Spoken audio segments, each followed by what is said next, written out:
Good morning, everybody. The nominations hearing of the Senate Foreign Relations Committee will come to order, and I want to welcome all of you here and also thank my colleague, Senator Rounds, who's the ranking member of the Africa Subcommittee and the Subcommittee on Global Health Policy, and look forward to continuing our work together. Also very pleased to welcome our three nominees this morning. Ambassador Michael Rainier to be Ambassador to the Republic of Senegal and Ambassador to the Republic of Guinea-Bissau. Mr. Mark Ostfield to be Ambassador to the Republic of Paraguay. And Mr. Troy Fitrell to be Ambassador to the Republic of Guinea. Again, welcome all of you here. Congratulations on your nominations, and thank you for your ongoing as members of the Foreign Service. And also want to thank and salute your family members who have joined with us today. Before we hear from our nominees, I'd like to outline several key topics of relevance today for today's panel before turning it over to the ranking member for his opening statement. Ambassador Rainier, I'm pleased to welcome you back to the Senate Foreign Relations Committee, and glad that President Biden has selected you to represent the United States in two nations that hold great promise and great potential for enhancing our diplomatic presence in West Africa, Senegal and Guinea-Bissau. As you know, Senegal has been a democratic stronghold in the region and a longstanding friend of the United States. And I hope that should you be confirmed, you will work in partnership with this committee and regional stakeholders in Senegal to deepen the bonds that link our two nations. In contrast, Guinea-Bissau has undergone significant political upheaval in recent years, and those political challenges are paired with serious development challenges. The World Bank estimates that 70% of the population in Guinea-Bissau lives on $1.90 per day or less, and that hardship has only been compounded by the economic fallout from the COVID-19 pandemic. I look forward to discussing with you your potential avenues and your ideas for engagement in Guinea-Bissau as we work to promote development both in that country and across West Africa.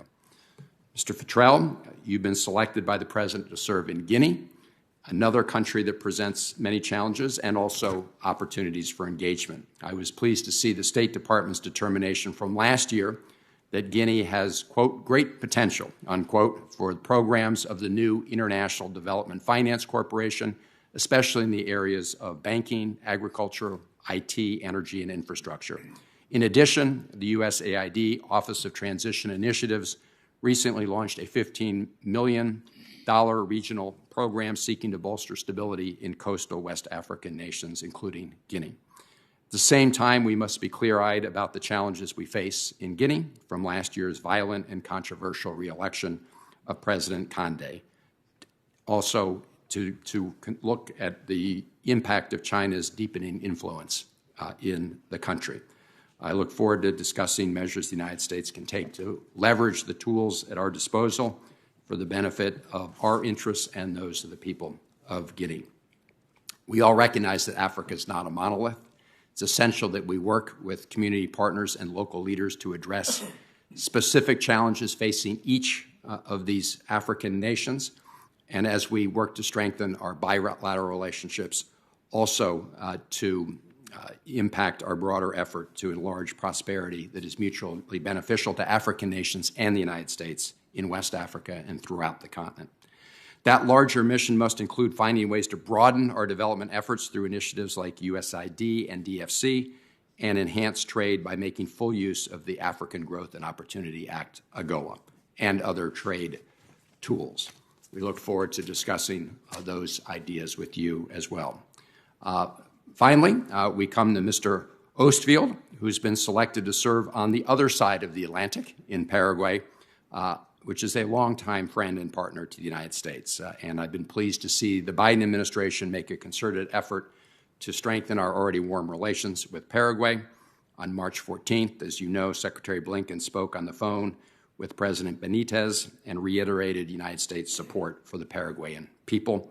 And in June, Undersecretary of State for Political Affairs Victoria Nuland traveled to Paraguay to participate in the second U.S.-Paraguay Strategic Partnership Dialogue, a forum that has been vital in advancing discussions between our countries on trade, security, democracy, and collaboration. Mr. Ostfield, we look forward to exploring with you the current state of U.S.-Paraguay relations and looking at areas where we can further strengthen that relationship. Let me just end where I started by congratulating all of you on your nominations. Look forward to our discussion during this hearing. And with that, let me turn it over to my colleague, Senator Rounds. Thank you, Mr. Chairman. First of all, let me just begin by saying that I am very pleased to see this well-qualified panel of nominees before us today, with one previously confirmed twice by this committee to serve in 2 ambassadorial posts, as well as 2 other very experienced State Department personnel with great records of and your families for your service to our country. Ambassador Rayner, your background with Africa, to include 2 tours as an ambassador, will serve you well if you are confirmed to be our next ambassador to Senegal and Guinea-Bissau. I look forward to hearing your thoughts on how you will apply, lessons learned from your most recent tour in Ethiopia, particularly regarding how the COVID-19 pandemic and recent unrest in Senegal is affecting Senegal's stability and economic prospects. I would also like to hear how you will approach our relationship with Guinea-Bissau and your views on the prospects for greater political stability under President Embalo. Dr. Ostfield, if confirmed, your experience in global health security and managing other global issues will make you well-placed to serve as our ambassador to Paraguay. I am interested in your thoughts on what additional assistance from the U.S. or other international partners Paraguay might need in order to overcome the health and economic effects of the pandemic. We would also welcome your ideas on improved governance and rule of law, increasing security cooperation, and advancing U.S. business interests. Mr. Futrell, if you are confirmed, I would be very pleased that we would be sending a diplomat to Guinea who has held a number of senior positions in the Bureau of African Affairs, including most recently as Director of the Office of West African Affairs. Now, this oversees the U.S. engagement with Guinea. I am interested in your thoughts on how Guinea might overcome its deep political divisions and recommit to regular democratic transfers of power. With that, Mr. Chairman, thank you, and it's back to you, sir. Well, thank you, Ranking Member Rounds. Also want to recognize we've been joined by Senator Kaine, who, among other things, chairs the subcommittee on the that oversees the Western Hemisphere. Welcome here.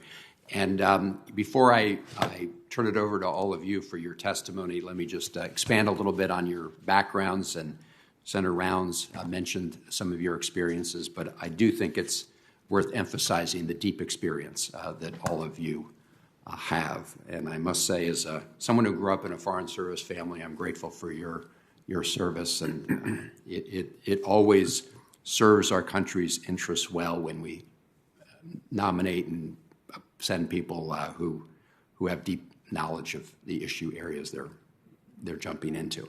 Ambassador Michael Rayner, known affectionately by friends and colleagues here and abroad as Ambassador Mike, is a long-term member of the Foreign Service. Over the course of his extensive career, Ambassador Rayner has worked in all African subregions. He most recently served as a U.S. ambassador to Ethiopia and was previously our ambassador to Benin.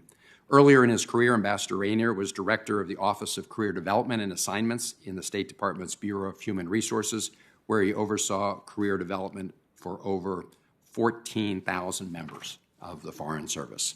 He has also served as the Africa Bureau's executive director, where he led management and crisis support efforts for the Bureau's 53 U.S. embassies and consulates.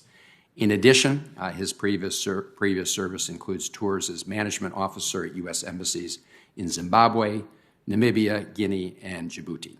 He earned an MA in International Affairs from Columbia University and a BA from Lafayette College. He's the recipient of numerous State Department awards, including the Lehman R. Hunt Award for Management Excellence. He's fluent in French, and as an extra bonus, at least for me, he's a resident of the state of Maryland. Welcome. Mr. Mark Ostfield is a career member of the Senior Executive Service with over 40 years of experience in international affairs and national security. He's the current ombudsman of the United States State Department and also has served the department as acting director of the Foreign Service Institute, director of the Office of Policy and Global Issues in the Bureau of European and Eurasian Affairs, senior foreign affairs officer at the Office of Science and Technology Cooperation, and senior advisor for bioterrorism, biodefense, and health security in the Office of International Health and Biodefense. Mr. Ostfield earned his BA, MS, and PhD from the University of Pennsylvania. He is the recipient of a Presidential Rank Award, numerous senior State Department awards, and a range of other honors, including a prestigious diplomacy fellowship from the American Association for the Advancement of Science. He speaks Spanish, Portuguese, French, and Arabic. Welcome to you. Mr. Troy Damien, Foreign Service and current Director of the Office of West African Affairs at the State Department. He's previously served as Deputy Chief of Mission at U.S. embassies in Ethiopia and Mauritius, and as Deputy Director of the Department's Office of Southern African Affairs. In addition, he served as Senior Advisor to the United States Special Envoy for the Great Lakes of Africa. Mr. Futrell has also spent time on Capitol Hill as a Pearson Fellow. We won't hold it against you. You worked on the House side instead of the Senate side, but you worked on the House Foreign Affairs Committee, where your portfolio included a suite of issues relevant to Asia, the Pacific, and Africa. I'm also proud to know that Mr. Futrell earned his BA in my home state at the University of Maryland and an MS at the National War College. He speaks French, Spanish, Portuguese, Swedish, and Danish. And let me just welcome you as well. So it is wonderful to have a group of three very qualified nominees to be ambassadors to these important posts. Now let me turn it over to each of you for your opening statements. Let's begin with Ambassador Rainier.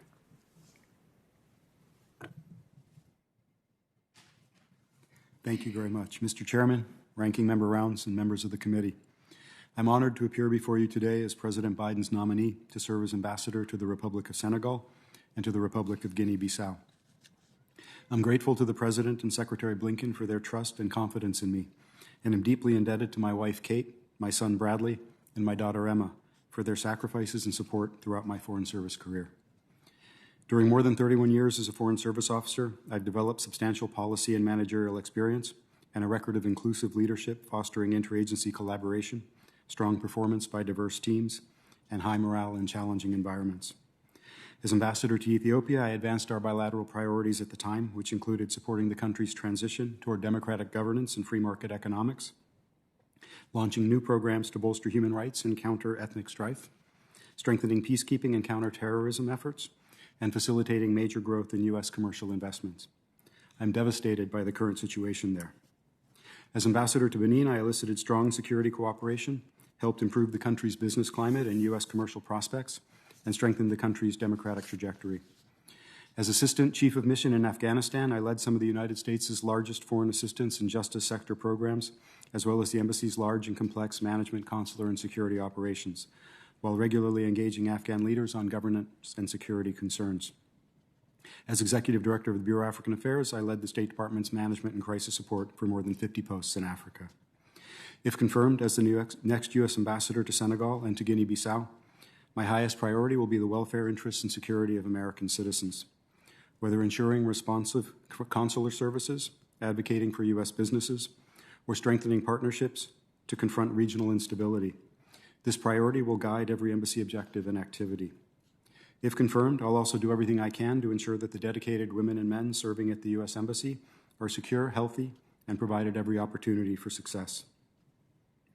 Our close partnership with Senegal spans more than 60 years and is rooted in our shared values of democracy and human rights, peace and security, economic opportunity, and prosperity.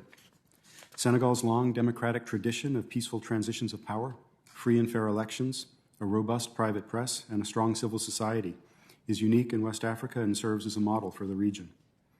Senegal's dynamic economy has achieved impressive growth while creating new opportunities for U.S. investment.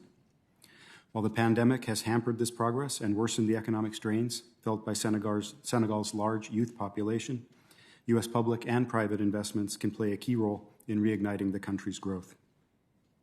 Embassy Dakar and Washington counterparts are pursuing a number of possibilities for U.S. investment to strengthen Senegal's economy and its long-term security and democratic governance.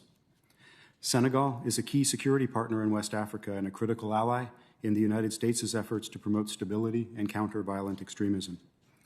It's a major contributor to peacekeeping missions across Africa and regularly hosts regional military exercises in partnership with the United States and France.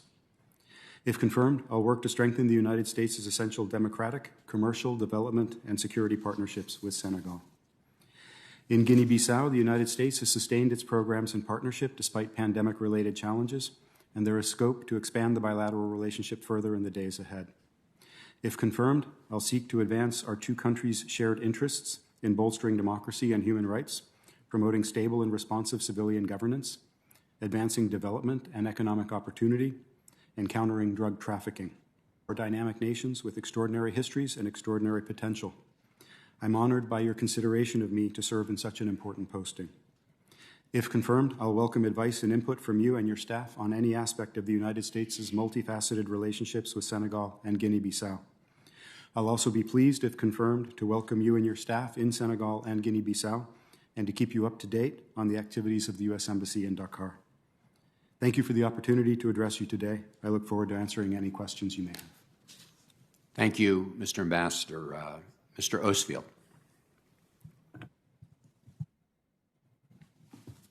Mr. Chairman, Ranking Member, and members of the committee, it's an honor to appear before you today as the President's nominee to serve as the U.S. Ambassador to the Republic of Paraguay.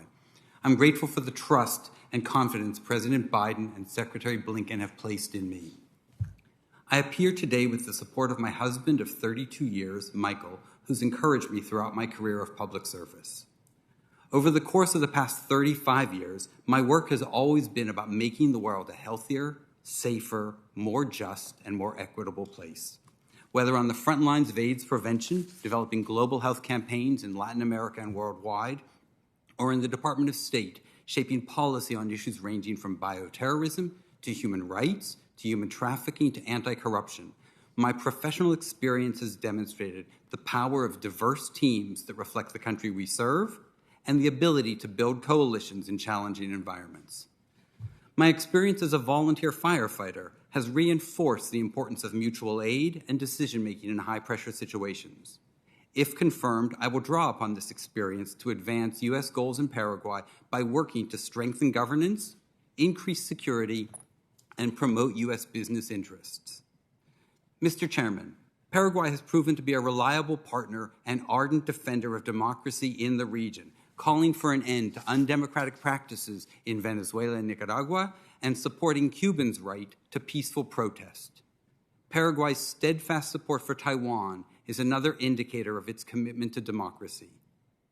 Like all democracies, Paraguay has its challenges, particularly the need for stronger rule of law and democratic governance.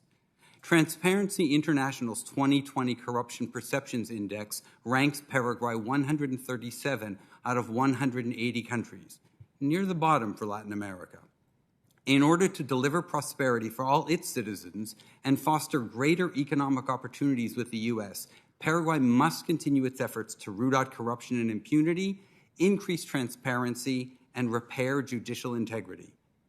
If confirmed, I will prioritize anti-corruption and leverage tools such as Section 7031C of the 2019 Appropriations Act, which Secretaries Blinken and Pompeo have used to designate corrupt Paraguayan officials. The global pandemic created outsized risks for Paraguay, with the world's highest daily per capita death rate in June of this year.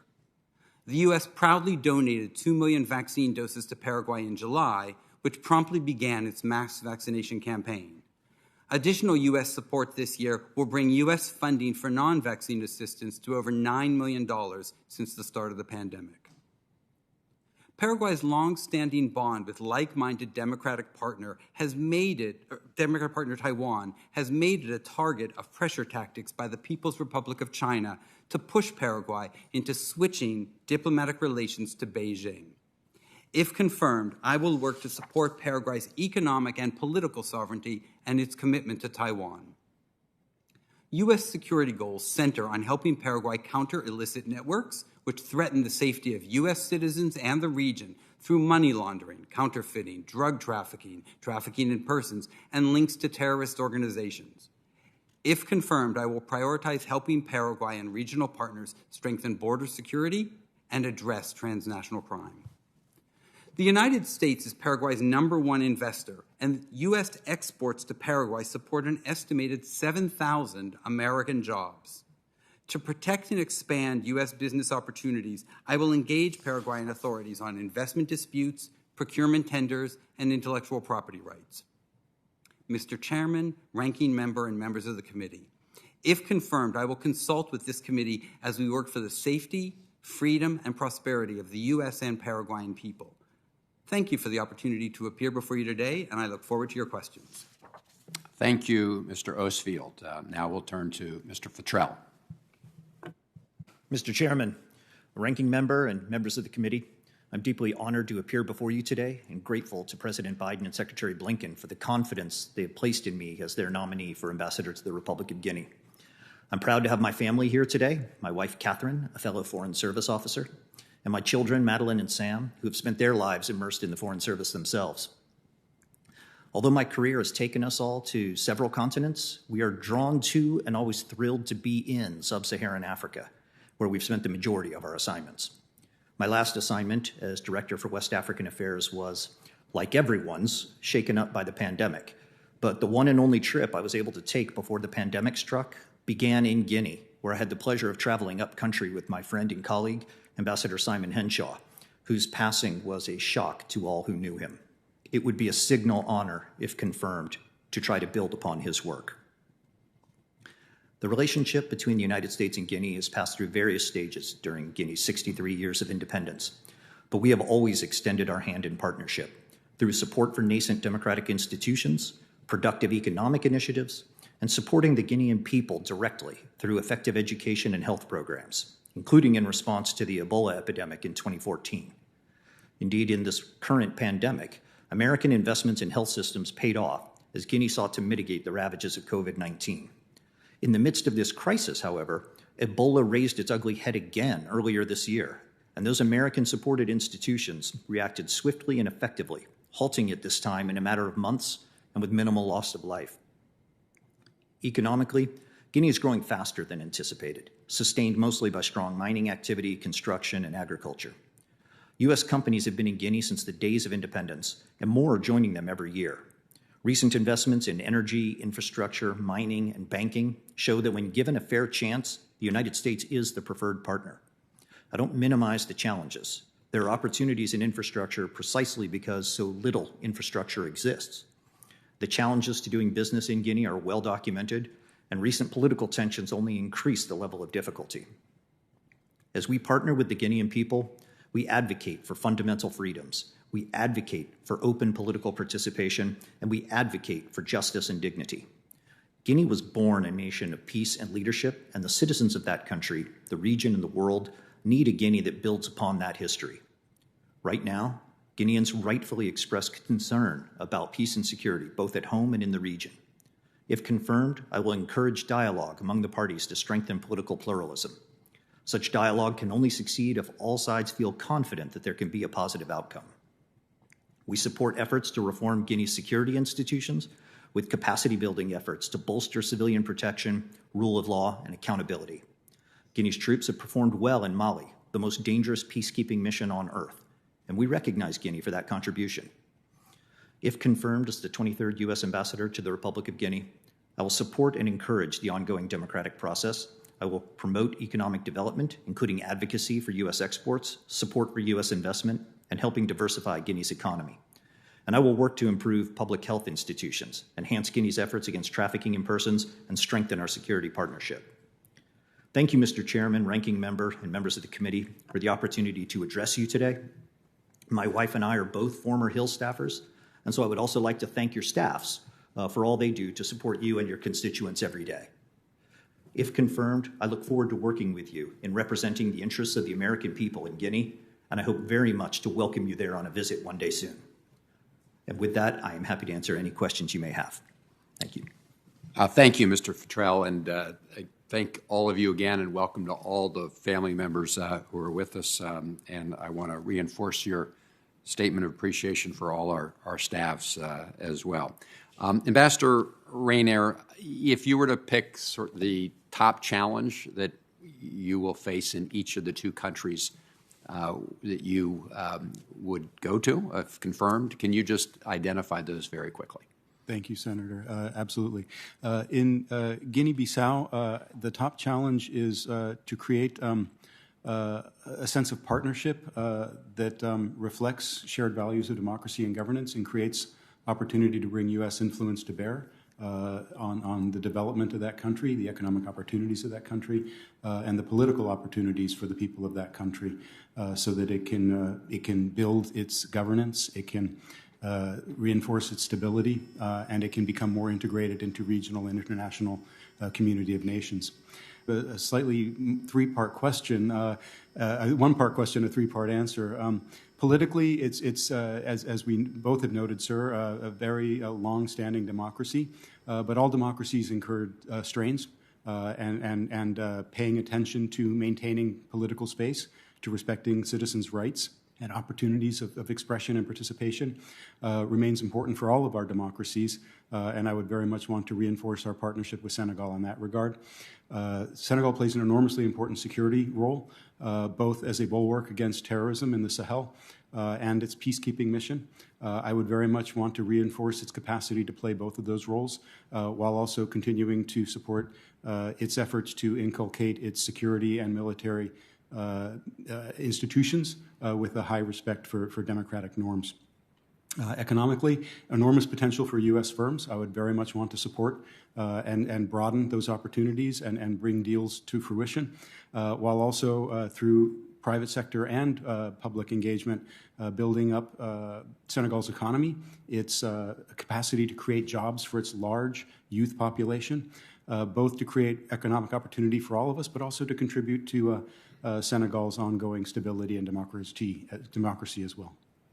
Thank you, Mr. Ambassador. And just staying with West Africa for now, Mr. Futrell, we talked about the relative democratic stability in Senegal. We have a different situation, of course, in Guinea. How concerned are you about political space and democracy in Guinea, and what can the United States do to strengthen democratic norms there?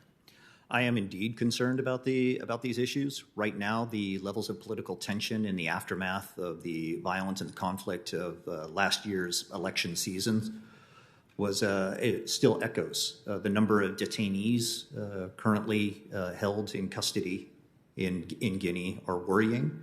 Our focus is on the process. If there is wrongdoing, they should be charged. If they've been charged, they should have a fair trial. And while detained, they should be given humane treatment. That's on the immediate sense of some of the issues in the country. But more broadly, the ability for people to exercise those fundamental rights of freedom of expression, freedom of assembly, these are under some threat in Guinea. I think the United States can keep its efforts on overarching democratic processes in the country, and we could use our messaging, both public and private, to be able to encourage a greater advance towards political dialogue in that country. At the moment, the tensions are such that there's very little dialogue occurring. People are talking past one another, and I believe the United States, we can use our good offices of the embassy and of officials in Washington to help encourage a greater dynamic of political dialogue in the country in order to achieve a future in which more regular democratic transitions can take place. Thank you. And in my remaining 50 seconds, if you could assess China's influence in Guinea, because we know that Guinea has been a major recipient of Belt and Road support. China, of course, doesn't adhere to the same standards with respect to rule of law and democratic norms that we aspire to. Can you talk a little bit about the influence of China in Guinea and how that impacts U.S.-Guinea relations? Thank you, Mr. Chairman. They are the largest trading partner that Guinea has, and that is a challenge for Guinea and for the rest of the world. The emphasis is on a level playing field, and we know that that is not always the case with China. But our focus on the broader macroeconomic policies of the country have led to real competition, and that is why U.S. investors have been successful in the country, as well as investors from other parts of the world. But keeping that attention on transparency, on the applicability of the rule of law, these are the areas in which we need to remain focused so that we can have full, even, and fair competition. Thank you. Senator Rounds. Thank you, Mr. Chairman, and let me begin just simply once again by thanking all of you and your families for your service to our country. Ambassador Rayner, in your previous assignment in Ethiopia, you engaged with the Ethiopian government on several complex issues for the United States, including the war in Tigray and the historic transition under Prime Minister Abe. We were there just at Senator Inhofe and Senator this spring, and we had the opportunity to visit with President Abe at that time, and it seemed to me that there were some real challenges there that we tried to work through with the Prime Minister. You clearly have some insights with regard to what had occurred in Ethiopia, and now as you move forward with coming to Senegal, you find yourself in a unique situation once again. If confirmed, what lessons would you draw from your time in Ethiopia, and how would you apply them in Senegal? Thank you, Senator.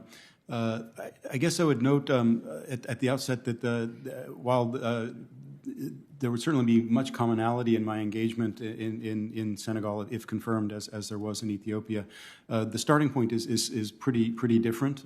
Ethiopia was just launching during my time there a very new and ambitious effort to create a democracy and a free market economy, preceded by, frankly, millennia of repression and closed ways of doing business. Senegal, of course, has a long and strong democratic tradition. But I think one of the lessons I learned from Ethiopia is that democracy can never be taken for granted, that you have to deal forthrightly with your counterparts in the country, make sure they're aware of what you can do to support our shared interests, but also make sure they're aware when you have concerns about what they're doing that you feel is getting in the way of those shared interests. That's something I've done throughout my career and throughout my two ambassadorships, and would certainly anticipate doing in Senegal as well. Thank you, sir. I'm going to stick with Africa on my discussions, and Dr. Rosefield, I see that Senator Kane is here, and I'm sure that he is going to provide ample opportunity for discussions with regard to Paraguay. So if I could, I would like to turn to Mr. Futrell, and just curious, as the former director of the Office of West African Affairs, you've had a unique perspective on developments in the West Africa region. How would you assess the democratic, economic, and security landscape in the region, and how does Guinea fit into these regional trends? Thank you. It's been a challenging 2 years, no question. I would say that all of those aspects that you mentioned are linked. One of the problems is the advancement of violent extremist organizations hasn't occurred in a vacuum. It didn't occur just because the organizations chose to enter the space. They have achieved the success that they've had because they found a ground that was available for that kind of activity. The local grievances, the backsliding of democracy, widespread corruption have all been problematic in the region. And the current attention needs to focus on all the drivers of extremism and not just the extremists themselves. And our efforts to address the extremists themselves has to be done in a way in which it's not actually counterproductive. All of these issues, frankly, pay no attention to national borders. And I know that the government of Guinea itself is deeply concerned about its eastern and northeastern borders and considers these issues to be existential for their country. And so the attempt to address those drivers of extremism across the Sahel, across West Africa, are absolutely critical for any way of addressing sustainably the concerns that these governments have right now.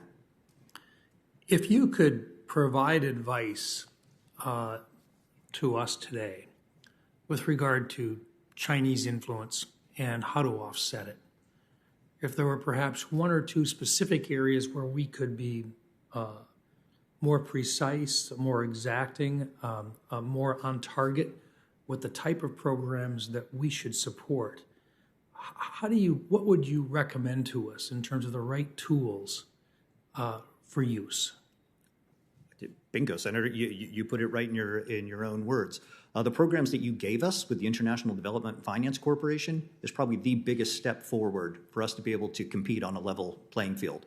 We can keep shining a light on the playing field. We can keep lobbying and persuading to make sure that international norms are respected.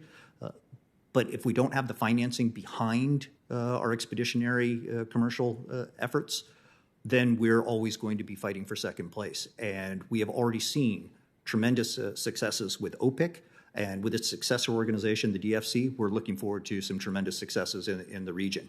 But having that finance behind was probably the biggest step forward.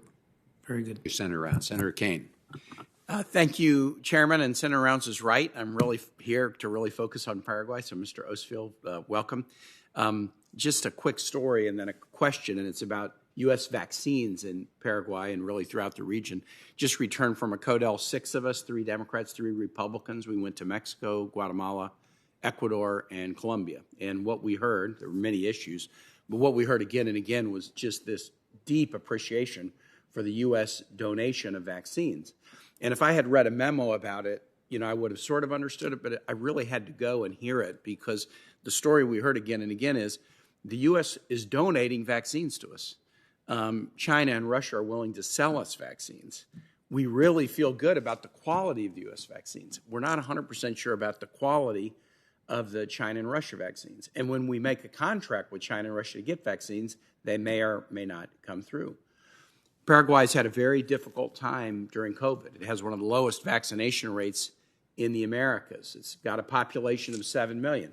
They did a contract with China to sell them 1 million vaccines through Sinopharm, and China just unilaterally canceled the contract because Paraguay is one of the 15 countries in the world that recognizes Taiwan.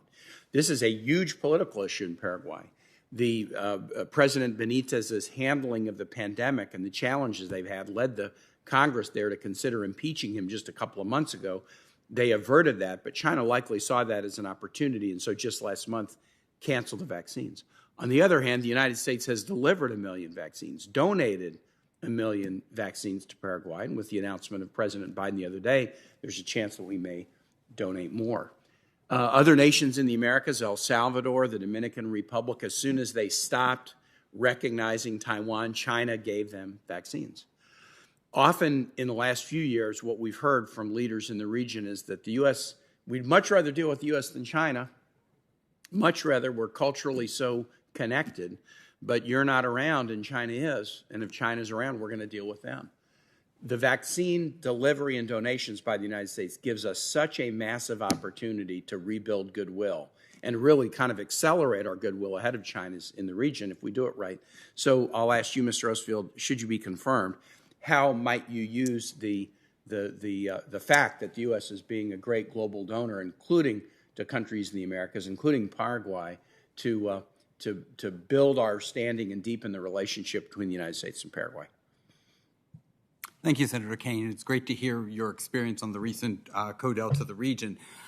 If confirmed, I would look forward to building on the recent U.S. donation of 2 million doses of vaccine. First tranche of 1 million arrived July 9th. The last tranche, I believe, arrived last week. If you ever look at any press reports, they arrived on planes with Star Wars logos. So quite a media story in addition to the vaccine itself arriving in Paraguay. By all reports, Paraguay has already implemented a fairly effective mass vaccination campaign. Reports I saw just this week are there's now people receiving their second dose. So they've been that efficient, that effective at getting vaccines out there.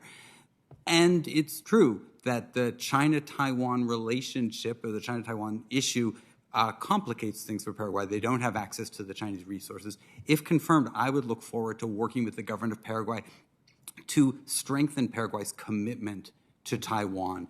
It was encouraging to note that during Undersecretary for Political Affairs Newland's recent trip to Paraguay, the president of Paraguay made a statement affirming Paraguay's long-standing connection to Taiwan. They're like-minded democratic partners. The U.S. Embassy in Asuncion in May of this year hosted the first virtual forum for U.S. and Taiwanese entrepreneurs to look at investment opportunities in Paraguay specific to things like renewable energy and electric vehicle manufacturing. If confirmed, one of the calls I look forward to making in Asuncion is to the Taiwanese ambassador there to identify ways that the U.S. and Taiwan can partner. The U.S.-Taiwan connection is good for the United States, it's good for Taiwan, and it's good for Paraguay. And so ways that we can work together to help them are in our interest, and I look forward to furthering those if confirmed. Well, just to kind of underline an exclamation point, so the U.S. has donated 2 million vaccines in a country of 7 million. I mean, that is a big deal in terms of the percentage of the population that U.S. donations are now able to cover. We visited Ecuador, and just for my colleagues, Ecuador's had a tradition of an anti-U.S. government for about 30 years. They had an election in the spring, and they not only elected a pro-American president, but they also elected a general parliament brand new. And one of the reasons they did that is because the 30-year closer and closer to China, what has it gotten them? It's got them oil drilling in the Amazon by Chinese companies that are causing huge environmental challenges, slipshod infrastructure projects, including dams that are causing waterfalls and rivers to dry up, Chinese fishing fleets vacuuming up fish around the Galapagos, which is part of Ecuador. And many people view the election in Ecuador and this very dramatic turn toward a pro-U.S. posture as a revulsion at what happens when you get too close to China and the debt that comes along with that and the slipshod quality of some of the work caused the public to want to do something else. We have a real opportunity, and the innovation of American firms, Operation Warp Speed, the Biden administration's decision to deploy in a very generous way is something that in Africa, in the Americas, all around the world, it's a great opportunity for us to deepen ties. Mr. Ostfield, I look forward to working with you, should be confirmed, and I think this is going to give you a really good ability to do good work there. Thank you. Thank you, Senator Kane. And I think Paraguay is a really good example, as you said, of where the U.S. donation of 2 million vaccines has had a huge impact. Hopefully it will be a model for how we approach others in the region and around the world. I'm not sure. Senator Young, I'm told, may be joining us now via WebEx. He's no longer available. Okay, he's no longer available. So I just have one last question, because I didn't have a chance to ask you one, Mr. Ostfield, and it relates to the environmental situation in Paraguay. And my colleagues will have another round, of course, for other members who are interested in asking additional questions. Yeah.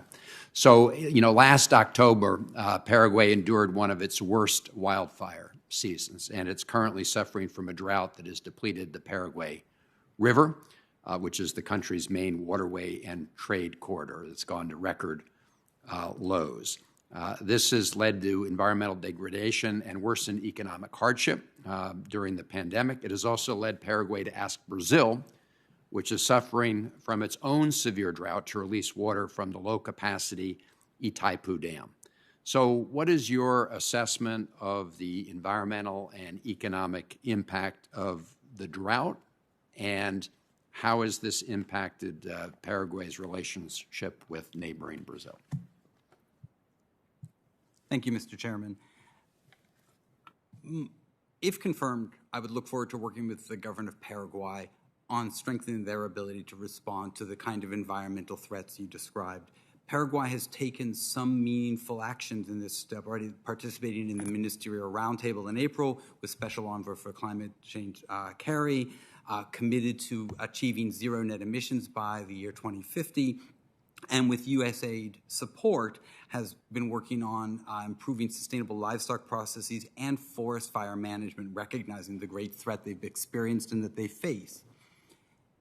At the same time, the threats that Paraguay faces that are environmental in nature are linked to some of the issues that I described in my opening statement, particularly rule of law, corruption, and impunity in the country. And that for Paraguay to effectively address these environmental challenges, which it needs to do, it's also going to need to ensure that it has a system where there is an ability to enforce laws that are passed to achieve compliance with standards that the government may assess, and that U.S. assistance in these areas in investigation, prosecution, and so forth will actually be an asset for Paraguay in addressing the environmental challenges that it and its neighbors in the region are facing. Thank you, Mr. Chairman. I have one question, but I would direct it to both Ambassador Rayner and to Dr. Ostfield, and it follows along the same line as I had earlier from Mr. Futrell, and that is with regard to the programs that we have available to us to provide and to promote goodwill and to improve our economic activity between the different countries. I also serve on the Armed Services Committee, and in there we talk about ways in which we can promote with our allies and our friends the ability to coordinate activities and to have them learn our way of military activity. But time and again, as we speak with these about the need for the engagement by the Department of State and the different programs that can be very, very helpful and very efficient in maintaining good relationships with these countries, and that can be done at a very low cost, really, for the amount of impact that we provide. And I would ask, beginning with Ambassador Rayner, if there were particular programs that you have found to be beneficial, could you share that with us? And then, Dr. Ostfield, if you could as well give us your thoughts. Thank you, Senator. Yeah, I think I would mention three things in response to that. First, I would note that our traditional development work is important.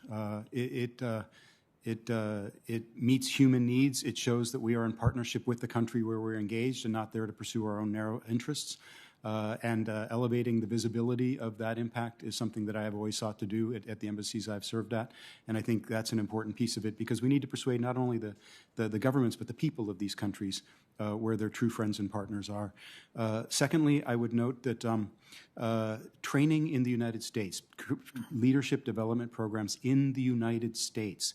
Our programs, you mentioned the military ones, the war college, that sort of thing, world class. No one comes close to the quality, but what we lack is scale.